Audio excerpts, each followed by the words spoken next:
bàálù jálulẹ̀ ní ìpínlẹ̀ Èkó, orí ló kó àwọn ènìyàn yọ nínú rẹ̀ o. Gómìnà ìpínlẹ̀ Èkó Babájídé Sanwó-Olú ti ṣàbẹ̀wò síbi ọkọ̀ òfurufú hẹlikọ́pítà kan tó jálulẹ̀ ní Ìkẹjà ní ìpínlẹ̀ Èkó. Sanwó-Olú gbóríyìn fún àwọn òṣìṣẹ́ pàjáwìrì àti gbogbo àwọn tí wọ́n tú yáyá jáde láti dóòlà ẹ̀mí àwọn ènìyàn. Nínú àtẹ̀jáde tí akọ̀wé fún gómìnà náà Gbóyèga Akọ́sílẹ̀ ló fi léde ló ti ṣàpèjúwe ọkọ̀ òfurufú gẹ́gẹ́ bí eléyìí tó ní ẹ́ńjìnì kékeré pẹ̀lú nọ́mbà ìdánimọ̀ 5NCCQ. Ọkọ̀ òfurufú kékeré náà ló jálulẹ̀ pẹ̀lú àwọn tó wà nínú rẹ̀ ní agbègbè Ọbánkán Avenue ní Ìkẹjà ní ìpínlẹ̀ Èkó.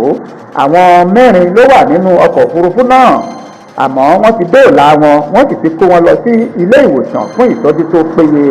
Lẹ́yìn tí gómìnà Sanwó-Olú ṣàbẹ̀wò síbi tí ìṣẹ̀lẹ̀ náà ti ṣẹlẹ̀, ló ṣàlàyé fún àwọn akọ̀ròyìn wípé òun lọ sí pápákọ̀ òfurufú báyìí láti lọ darapọ̀ mọ́ ààrẹ Aṣíwájú Bọ́lá Ahmed Tinubu tó ń lọ sí orílẹ̀-èdè Benin Republic.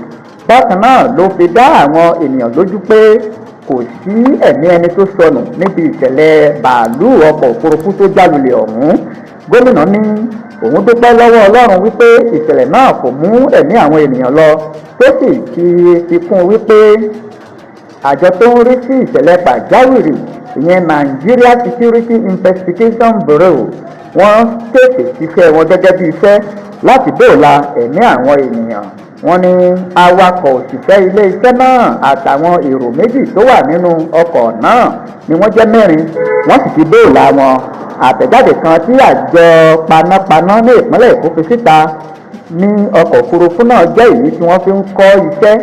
Adarí àjọ náà Adéṣeyẹ Margaret ó ní àwọn ènìyàn 4 tó wà nínú ọkọ̀ náà ni wọ́n mórí bọ́ láàyè. Margaret ní ohun gbogbo ti padà bọ̀ sípò ní ìpínlẹ̀ Èkó tí àwọn sì ti ń fọpẹ́ fún Elédùmarè. Ọkọ̀ òfurufú jálulẹ̀